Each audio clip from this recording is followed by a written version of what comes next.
Hello, welcome to legal awareness web series.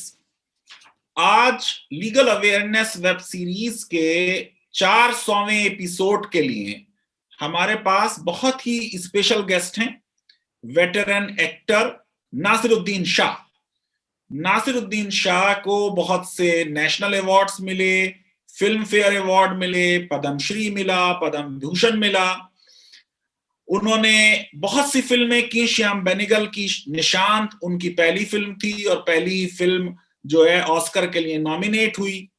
फिर उन्होंने मंथन की, भूमिका की, जुनून की, मंडी की, फारूक शेख के टॉक शो जीना इसी का नाम है में शामिल रहे, शेखर कपूर की मासूम करी, स्पर्श की, सईद मिर्जा की एल्बर्ट पिंटो को गुस्सा क्यों आता है, कुंदन शाह की मशहूर मूवी जाने भी दो यारों की, गुलजार की इजाजत की।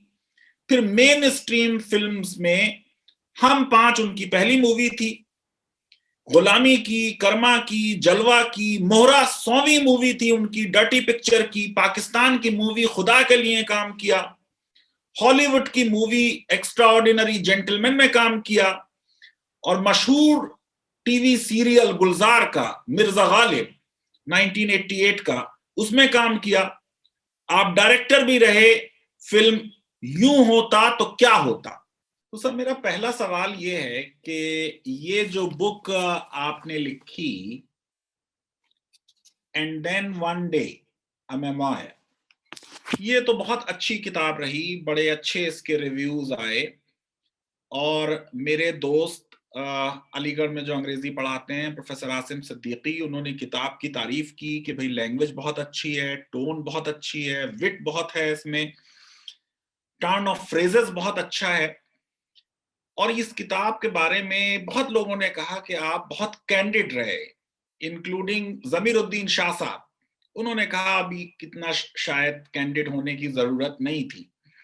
तो सर, ये आइडिया कैसे आया आपको कि अब वक्त आ गया है कि आप अपनी जिंदगी के एक्सपीरियंसेस को, अपनी ऑटोबायोग्राफी को अब रिकॉर्ड कर दें? ज़मीर जो है वो अपनी पढ़ाई के बाद नेशनल डिफेंस एकेडमी गए और मैं अपनी पढ़ाई के बाद नेशनल स्कूल ऑफ ड्रामा गया।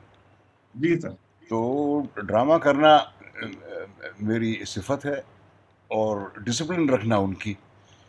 तो अगर वो अपनी आप बीती लिखते तो शायद वो हिचक जाते।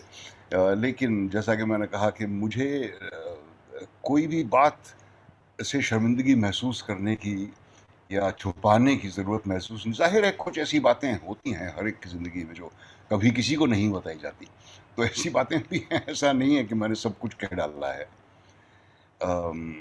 लेकिन मुझे लगा कि अगर ये बात सफाई से ना कही जाए तो इसे कहने का फ़ायदा क्या।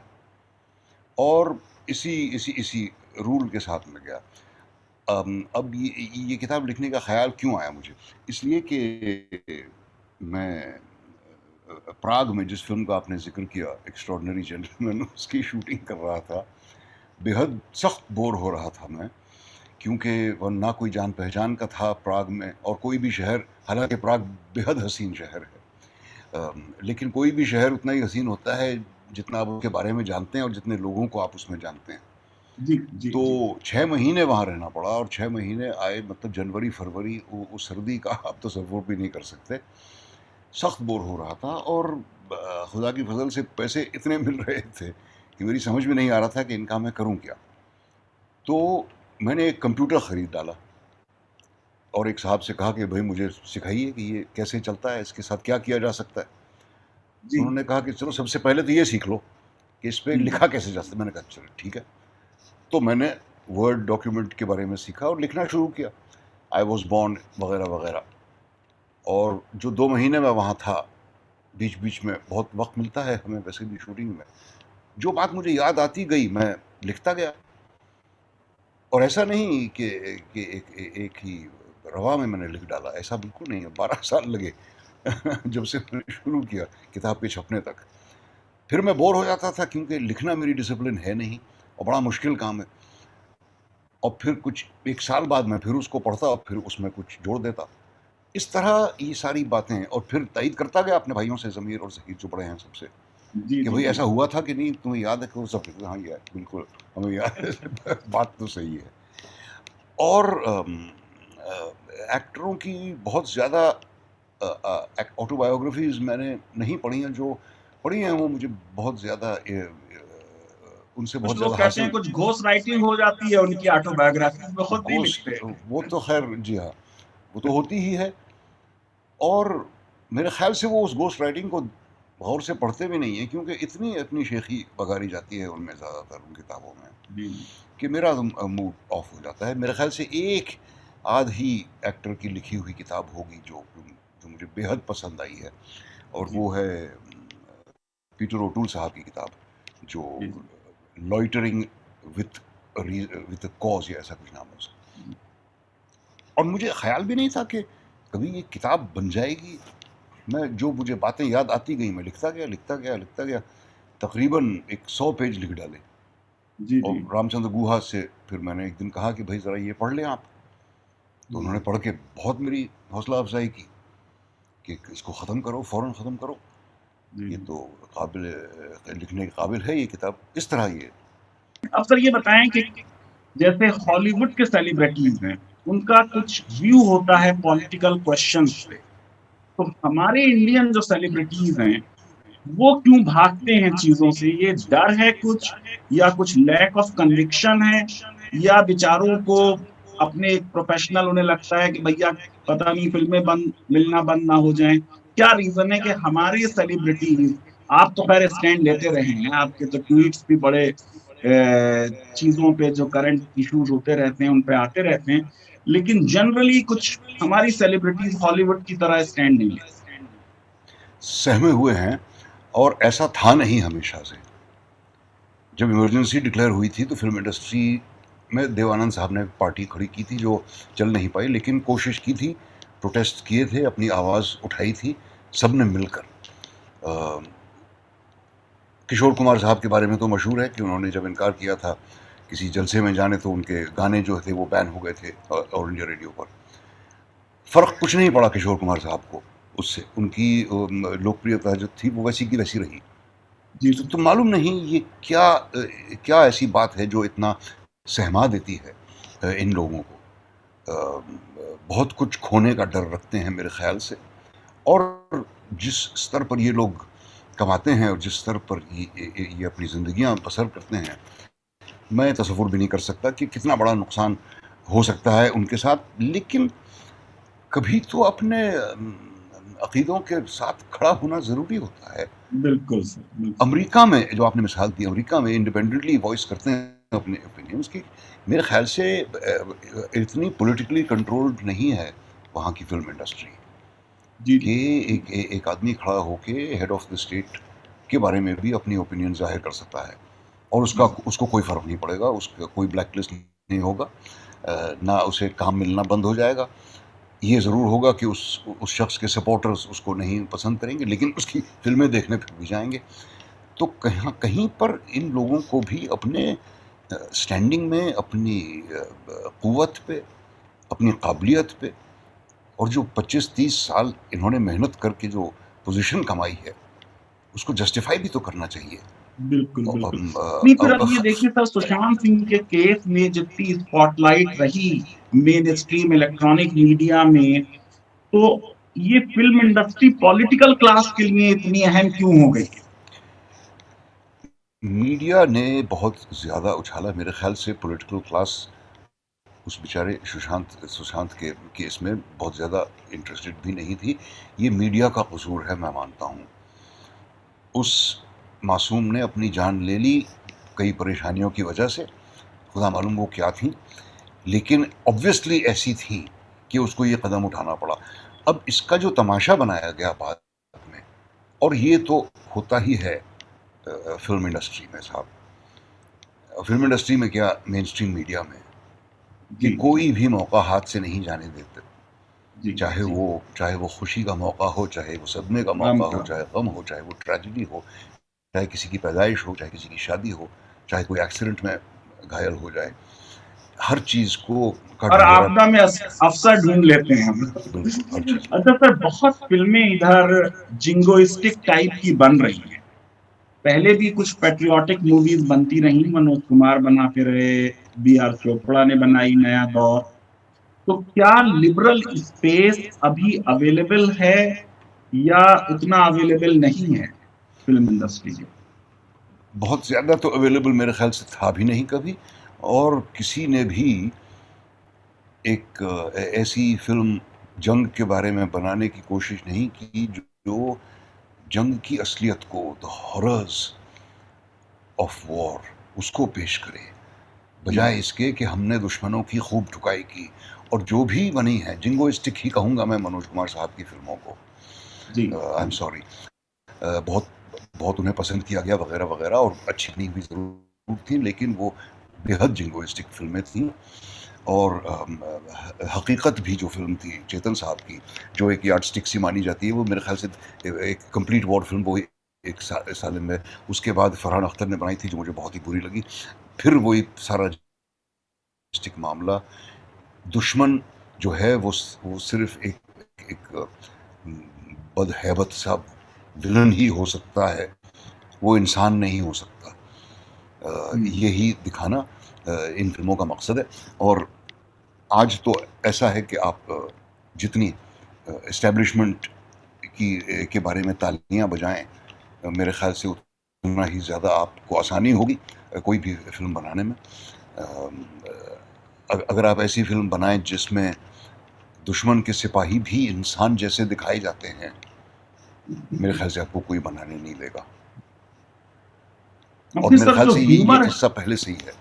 जी जी सॉरी। और सर, जो ह्यूमर है इन फिल्मों में वो भी बड़ा सबवर्सिव सा है।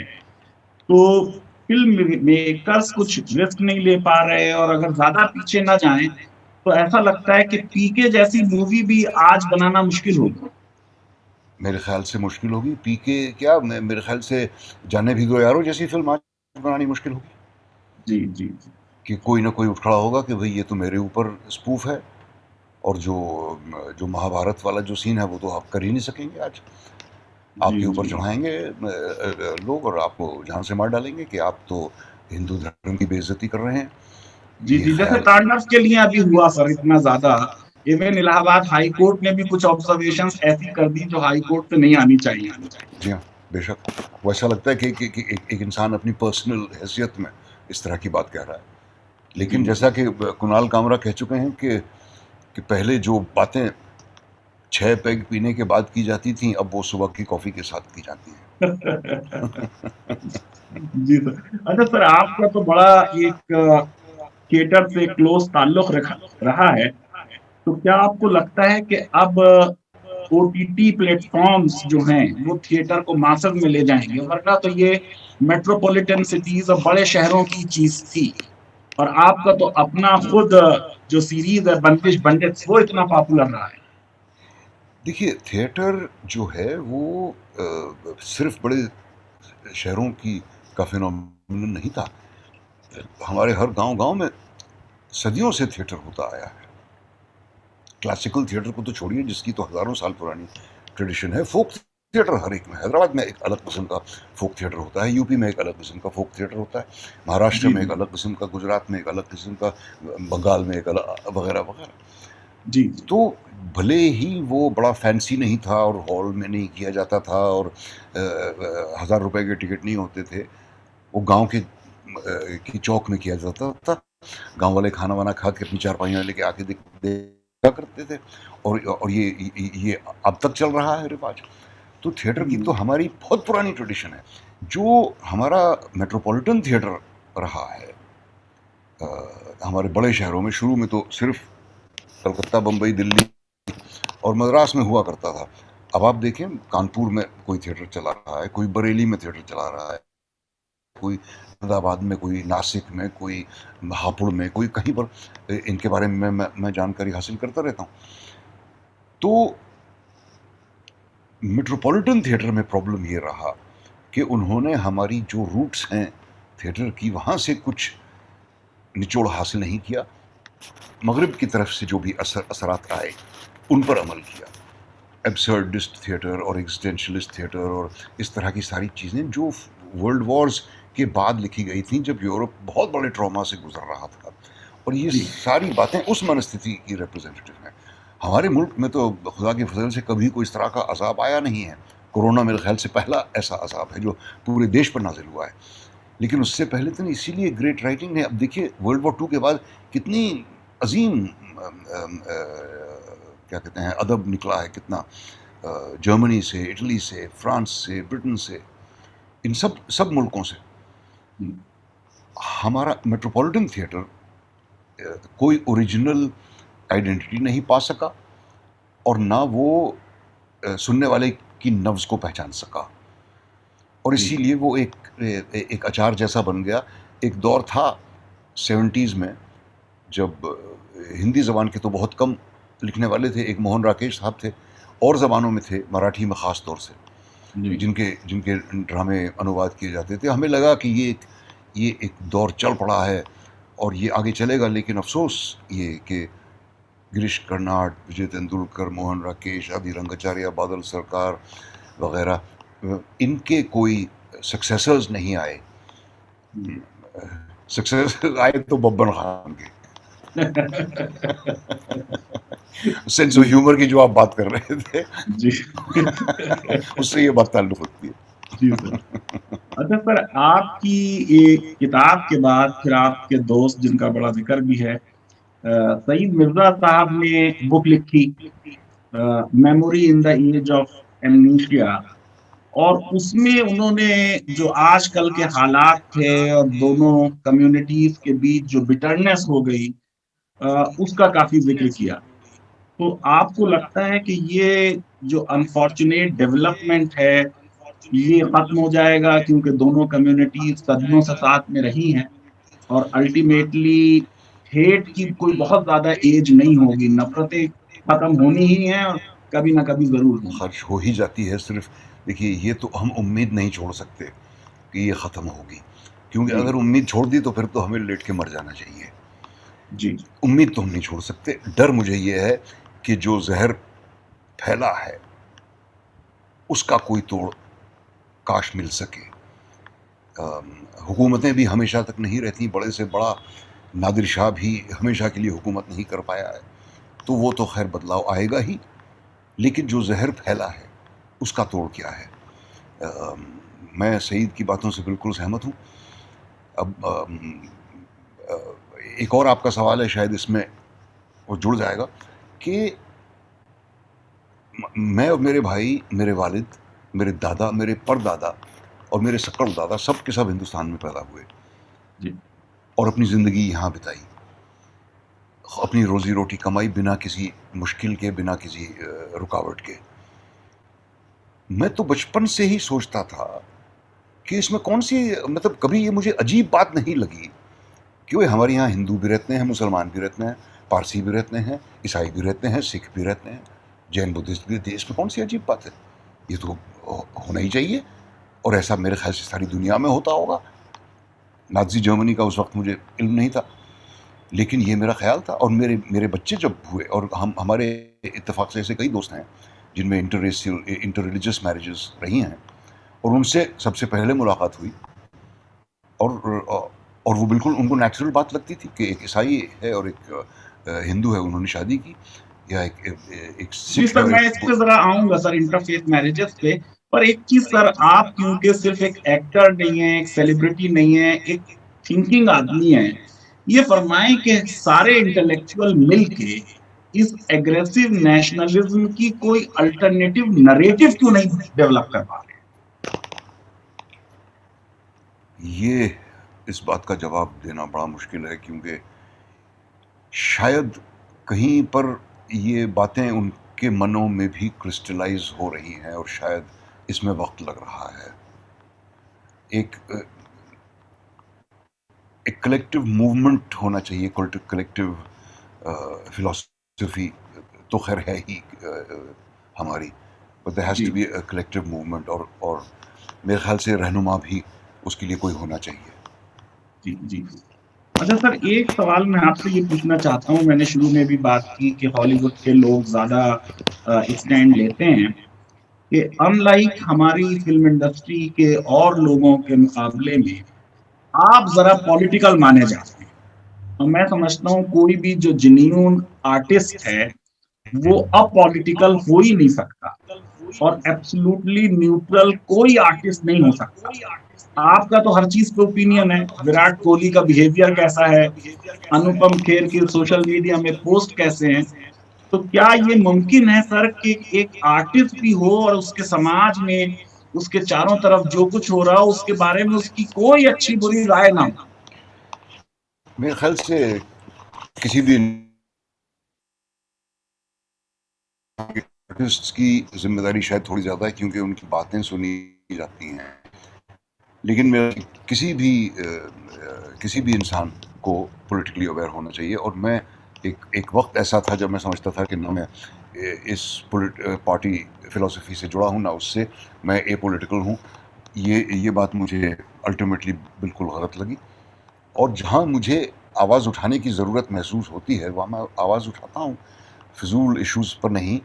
जो बात मुझे ज़रूरी लगती है उसके बारे में मैं बात करता हूँ, अपनी राय जाहिर करता हूँ, और अगर मेरे पास उसका सलूशन होता है तो उसको पेश करने की कोशिश करता हूँ। और मेरे ख्याल से हर सिटीज़न को ये जिम्मेदारी अपनी ये जिम्मेदारी समझनी चाहिए, और हमें हक है कहने का। हमारा मुल्क है, हम अपने बारे में हम अपनी ही आलोचना नहीं कर सकते क्या? जी, जी। सर, आपको लगता है क्या बॉलीवुड ने भी कुछ कंट्रीब्यूट किया कम्युनलिज्म को या stereotyping of minorities in general and Muslims in particular? आपने खुद फिल्म की बहुत मशहूर वेडनेसडे, और उसमें भी कहीं ना कहीं कुछ डेमोनाइजेशन और स्टीरियोटाइपिंग थी पर्टिकुलर कम्युनिटी। मेरे ख्याल से वो इरादतन नहीं थी, वो इत्तेफाक की बात थी, उसको इस तरह से रीड किया गया, मेरा ऐसा ख्याल है। जी, जी, लेकिन ये सच है कि कम्युनिटीज़ की तो स्टीरियोटाइपिंग हमेशा से ही होती रही है, चाहे वो सिख हो, चाहे पारसी हो, चाहे साउथ का हो, चाहे वो चीनी हो, चाहे किसी वो तो हमेशा ही रही है, क्योंकि ये सबसे आसान तरीका है एक लाफ रेज करने का, और हिंदी फिल्में हमेशा ही बिलीव करती हैं इसमें। स्टीरियोटाइपिंग सिर्फ कम्युनिटीज़ की नहीं होती, प्रोफेशंस की भी होती है। जी, वकील जिस तरह पेश किए जाते हैं, या पुलिस वाले जिस तरह पेश किए जाते हैं, या आर्मी ऑफिसर जिस तरह जी। और पेश किए लॉयर्स। जाते हैं, मतलब यकीन नहीं आता। जी, और जज जो हथौड़ा लेके बैठे रहते हैं मेज पे, तो ये तो मतलब मज़ाहिया किस्म का अप्रोच है, और लोएस्ट फॉर्म ऑफ कॉमेडी। जी, जी, जी। अच्छा सर, आपने क्योंकि हथौड़ा जो लेके है वो जज हीरो के भी हो सकता बैठने है का पिक्चर जिक्र किया, तो आपको क्या लगता है कि का, बॉलीवुड हमेशा ही। ने लॉ और कोर्ट्स को जो डिपिक्ट किया है, अब मैं क्योंकि लॉ पढ़ाता हूँ तो मुझे लगता है कि वो ज्यादातर एक्यूरेट नहीं होता, और फिर कुछ excessive focus criminal law, rape और मर्डर पे होता है, जो लॉ की और फील्ड्स हैं उनको बॉलीवुड आमतौर से कवर नहीं करता। वो तो सही है, आपकी शिकायत वजह है, लेकिन कौन सा ऐसा प्रोफेशन है जिसको सही तरह पेश किया है बॉलीवुड की फिल्मों ने? वो मैं अर्ज कर रहा था। तो आप क्योंकि वकील हैं इसलिए आपको चुभती है बात ज़्यादा। ज़मीर साहब को फौजियों का डिपिक्शन बेहद बुरा। जी, जी, मेरे एक मामू थे पुलिस में, उनको पुलिस वालों का, डॉक्टरों को देख लीजिए, चाहे किसी भी प्रोफेशन। तो ये तो क्लीशेज में बात करना तो हिंदी सिनेमा की आदत है। कि नेशनल इंटीग्रेशन के बारे में जो आपने कहा ना, मेरे ख्याल से उस हिसाब से Hindi cinema has always been on the right side. In fact मुझे जिन्होंने मुझसे कहा कि आप हिंदी फिल्मों को इतना बुरा क्यों कहते हैं, मुझे लगता है कि मुझ में जितनी अच्छाइयाँ हैं वो हिंदी सिनेमा की वजह से हैं। तो मैंने कहा अच्छा साहब, जी सर।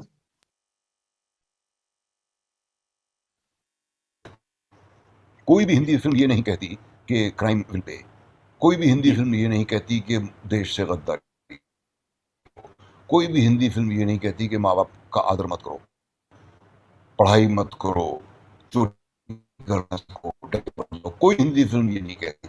हिंदी फिल्में हमेशा पॉजिटिव बात कहती हैं। ये तो बात तो सच्ची है। उस पॉजिटिविटी में कितनी हिपोक्रेसी है वो अलग बात है। कि कहना कुछ होता है और अल्फाज कुछ इस्तेमाल किए जाते हैं और कहना कुछ और होता है। तो हिंदी फिल्में तो कसूरवार हैं कई तरह से, न सिर्फ गलत पोर्ट्रेयल्स के, बल्कि हमारी ऑडियंस के टेस्ट को गिराने में। और कभी कभी तो ऐसा शक होता है कि ये डिलिबरेटली किया जा रहा है। जिस तरह से जनता को चुप रखना है तो उसको बेवकूफ़ रखो, एजुकेटेड रखो, गरीब रखो, वो चुप रहेंगे। इसी तरह ऑडियंस ज़्यादा मांग ना उठाए, इसीलिए उनको ये अफीम देते रहो। वरना कल को अगर ऑडियंस खड़ी हो गई और कहने लगी बम्बई की फिल्म इंडस्ट्री से कि हमें ये नाच गाने की फिल्में ही नहीं चाहिए, हमें कुछ और खुराक भी दो, तो वो नहीं कर पाएंगे, क्योंकि ये इसी तरह का खाना पकाने की उनको आदत है जिसमें सच का मादा बहुत कम होता है। जी, जैसे ये कहा जाता है कि साहब फिल्म्स तो समाज का मिरर है, तो अच्छी फिल्म ना बनने के लिए हम ऑडियंस ज्यादा जिम्मेदार हैं या फिल्म प्रोड्यूसर ज्यादा जिम्मेदार हैं? बनाने वाले, मेरी राय में बनाने वाले जिम्मेदार हैं। सर, आपने अपने इंट्रोडक्शन का अलीगढ़ मुस्लिम यूनिवर्सिटी में जिक्र किया, मैं भी जाहिर है कि वहीं पढ़ा। मुझसे इंट्रोडक्शन में ये पूछा गया था कि भारत को एक शब्द में एक्सप्लेन करो, और तब मैंने कहा था डाइवर्सिटी। तो ये जो आइडिया ऑफ इंडिया है, ये हेट्रोजेनिटी के बारे में है, ये डाइवर्सिटी के बारे में है, ये एक आर्टिफिशियल कोशिश जो होमोजेनिटी को लाने की हो रही है। क्या आपको लगता है कि इवेंचुअली ये नाकाम होगी और दोनों कम्युनिटीज जो सदियों से साथ में रहती रही हैं वो फिर प्यार मोहब्बत से रहेंगी, ये नफरत की आंधी जो है ये खत्म होगी? यूनिटी इन डाइवर्सिटी, ये जुमला मैं तब से सुनता आया हूं जब से मुझे ना यूनिटी का मतलब मालूम था ना डाइवर्सिटी का मतलब मालूम था। तो ये नहीं कह सकते आप कि मुझे किसी जुमले ने इन्फ्लुएंस किया है। बचपन से ही मैं तू हिंदू बनेगा ना मुसलमान बनेगा, इंसान की औलाद है इंसान बनेगा, हिंदू मुस्लिम सिख ईसाई सबको मेरा सलाम, इस तरह के गाने हम सुनते आए थे, साथ में गाते आए थे। तो जैसा कि मैं पहले अर्ज कर रहा था कि यूनिटी और डाइवर्सिटी का अर्थ ना जानने के बावजूद मैं बहुत फ़ख्र करता था और मुझे बहुत अच्छा लगता था कि इस मुल्क में हर एक मज़हब के लोग रहते हैं, हर एक किस्म के परवरदिगार को मानने वाले, हर एक अलग अलग तहजीब के, अलग किस्म का खाना खाने वाले, अलग किस्म के कपड़े पहनने वाले। ये कितने कमाल की बात है, और क्या सारी दुनिया में ही ऐसा है? ये मुझे मालूम था नहीं कि नाज़ी जर्मनी भी गुजरी थी। और मैं सोचता था कि ये कितनी अच्छी दुनिया है हमारी कि हम सब मिल के जी सकते हैं। डाइवर्सिटी, यूनिटी इन डाइवर्सिटी का मुझे ख्याल भी नहीं आया था। इनफैक्ट पंडित नेहरू जब भी ये दोहराया करते थे बात, वो एक जुमले की तरह गुजर जाया करती थी। और जैसा कि मैं पहले भी अर्ज किया कि मेरे बच्चों को बहुत हैरत हुई जब उन्होंने पहली बार एक मुसलमान से शादी किए हुए उनको मुलाकात हुई। वरना हमारे कई दोस्त हैं जो इंटर रिलीजियस मैरिजेस वाले हैं, और कोई भी बात उनको अजीब नहीं लगती थी। जब उन पहली बार एक ऐसे कपल से मिले जो दोनों मुसलमान थे, दोनों हिंदू थे, तो बच्चों को बड़ी हैरत हुई। और मुझे बहुत फ़ख्र हुआ इस बात का कि इनके लिए तो ये नेचुरल बात है। तो अब एक खाने में अगर एक ही मसाला हो तो वो कैसा रहेगा, इसका तस्वुर आप लोग खुद कर सकते हैं। और ये हमारे देश को बांध के रखेगी बात या बांट के रखेगी बात, इसका फैसला तो तभी होगा जब जो प्रयोग चल रहा है पॉलिटिकली हमारे मुल्क में वो या तो सफल होगा या अपने मुंह के बल गिरेगा। मेरे ख्याल से तभी इस बात का फैसला हो पाएगा। उम्मीद करना, जैसा कि मैंने पहले कहा, हम नहीं छोड़ सकते। जी जी। क्या सर आपको लगता है कि पार्टीशन की वजह से एक्सट्रीम हिंदू राइट इतना इनकरेजमेंट मिला, वैलिडिटी मिली। अगर पार्टीशन ना होता तो मुसलमानों की ये इमेज अदर वाली क्रिएट ना होती। मालूम नहीं, मैं देखिए पॉलिटिकल ऑब्जर्वर या कमेंटेटर नहीं हूं, लेकिन मेरा दिल ये कहता है कि ये पार्टीशन कभी ना कभी होता जरूर। शायद उस वक्त होना था इसलिए हुआ, जो खून खराबा हुआ उसके बारे में हम सिर्फ आंसू बहा सकते हैं और अफसोस कर सकते हैं कि ऐसा क्यों हुआ। इतना डाइवर्स मुल्क मेरे ख्याल से इन एनी केस साथ नहीं रह सकता। तो मुझे हंसी आती है जब ये लोग अखंड भारत की बातें करते हैं कि हम किसी दिन पाकिस्तान भी और अफगानिस्तान को जरा फतेह करके तो देखिए और क्या आप वाकई में चाहते हैं कि अफगानिस्तान हमारे मुल्क में शामिल हो?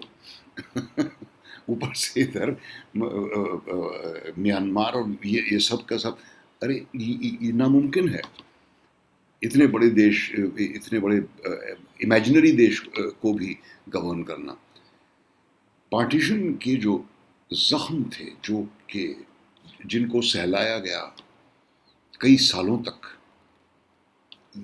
वो जिम्मेदार है इस नफरत का बीज बोने की। मैंने कहानियां सुनी हैं जब मैं छोटा था, 49 में मैं पैदा हुआ था, पार्टीशन के 2 साल बाद। जब हम 3 या 4 साल के थे, हम कहानियां सुनते थे नफरत भरी दूसरे मजहबों के बारे में, और यकीनन दूसरे मजहब के लोग हमारे बारे में सुना करते होंगे। जो इस बीज को, इस कपोल को फूटने में बहुत साल लगे हैं, लेकिन ये फाइनली फूट ही गया है क्योंकि इसको सींचा गया है पिछले कई सालों से। खुदा मालूम इसका अंजाम क्या होगा। जैसा कि मैंने कहा, ये तभी पता चलेगा।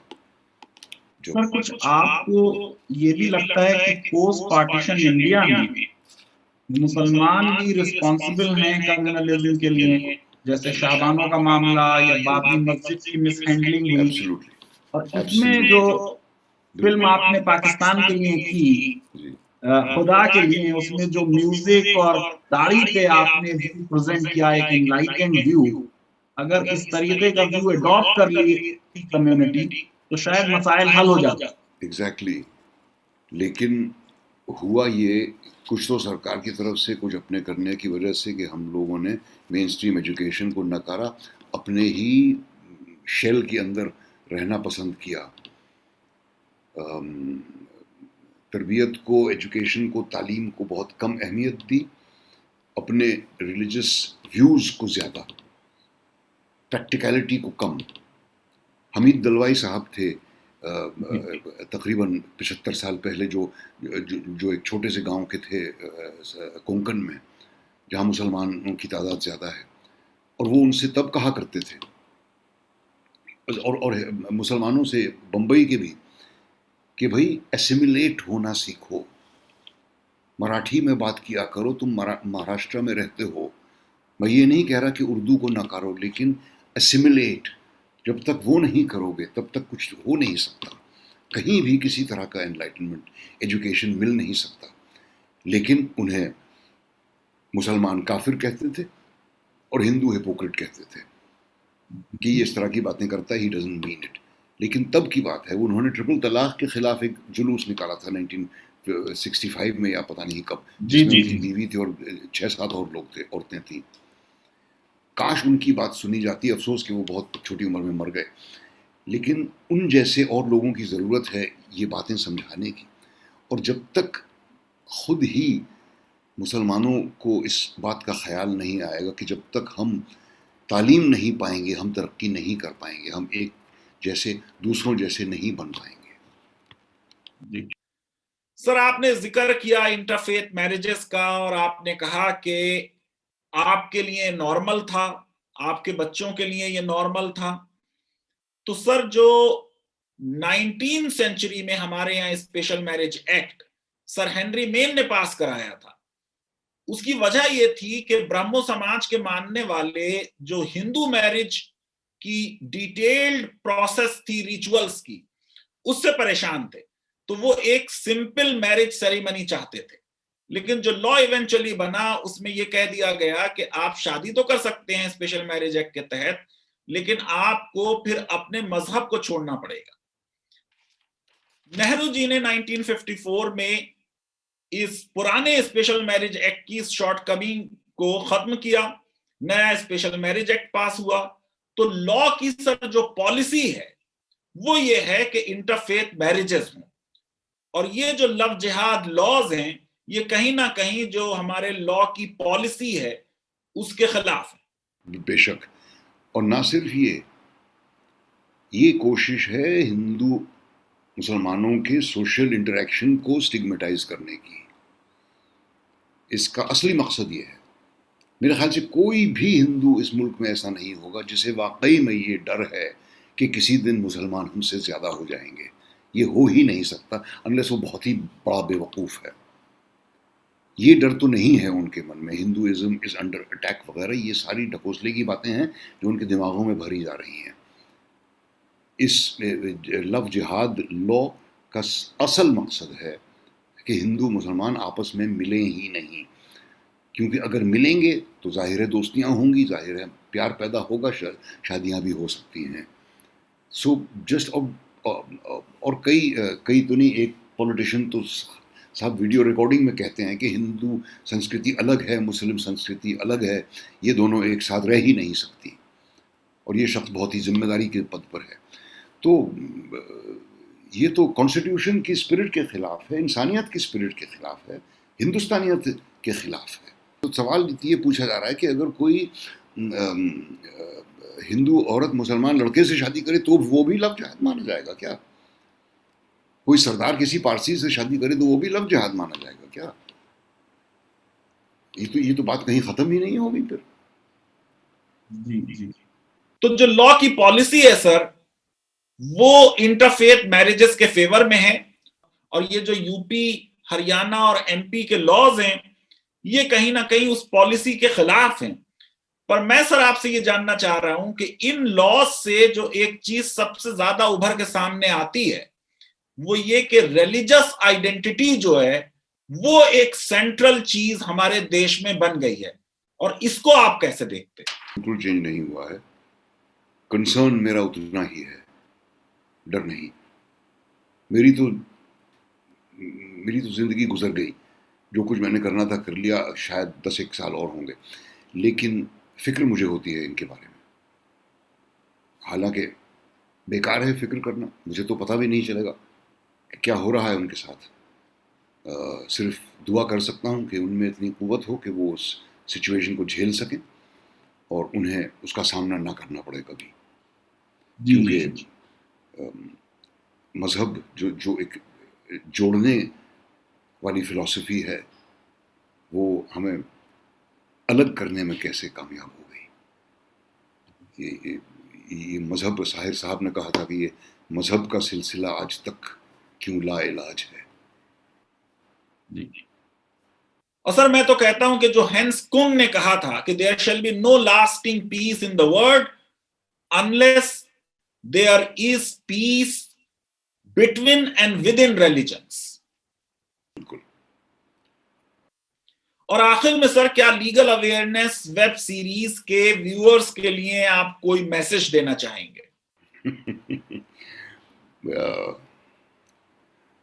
रेड लाइट्स का पालन कीजिए। जी। अक्सर मुझसे पूछा जाता है कि भाई अगर आप इस देश की हालत सुधारना चाहें तो सबसे पहले आप क्या करेंगे? तो पहले तो समझ में नहीं आता कि शुरू कहाँ से करूं, लेकिन एक दूसरे का लिहाज रखना मेरे ख्याल से बेहद ज़रूरी है। मुझे उम्मीद थी कि कोरोना की वजह से ये एक पॉजिटिव फॉल आउट हुआ है कि हम एक दूसरे का लिहाज करने लगे हैं कि एक आध गाड़ी ही सड़क पे मिलती है तो चलते वक्त वो गाड़ी वाला आपके लिए रुक जाता है या दूसरी गाड़ी के लिए रुक जाता है, जो पहले नहीं होता था। या कोई आप दोनों एक साथ अगर किसी दरवाजे में आए तो आप पीछे हट के दूसरे को रास्ता दें। इस तरह की बातें भी अगर हम सीख सकें कोरोनिल से, मेरे ख्याल से ये काफ़ी बड़ा सबक होगा। और रेड लाइट्स का पालन करें। हालांकि ज़माना कुछ ऐसा आ गया है कि अगर आप ये भी कह दें कि मुझे हिंदी फिल्में नहीं अच्छी लगती या हम लोग रेड लाइट्स का पालन नहीं करते तो आपको एंटी नेशनल जो है वो ब्रांड कर दिया जाएगा। जी। बहुत बहुत शुक्रिया कि आपने हमारे लिए वक्त निकाला। ये बड़ी हमारे लिए एक ऑनर की बात थी कि आपसे बातचीत हुई। हम आपकी लंबी उम्र के लिए ईश्वर से प्रार्थना करते हैं और उम्मीद करते हैं कि आगे भी आप बहुत सी फिल्में बनाते रहेंगे जिनको हम देखेंगे। लीगल अवेयरनेस वेब सीरीज अगर आपको पसंद आती है तो हमारी रिक्वेस्ट है कि हमारे इस वीडियो को वाइडली शेयर करें, हमारे चैनल को सब्सक्राइब करें और बेल आइकन और लाइक जरूर क्लिक करें। बहुत बहुत शुक्रिया, धन्यवाद, thank you very much sir, thank you very much for finding time for us.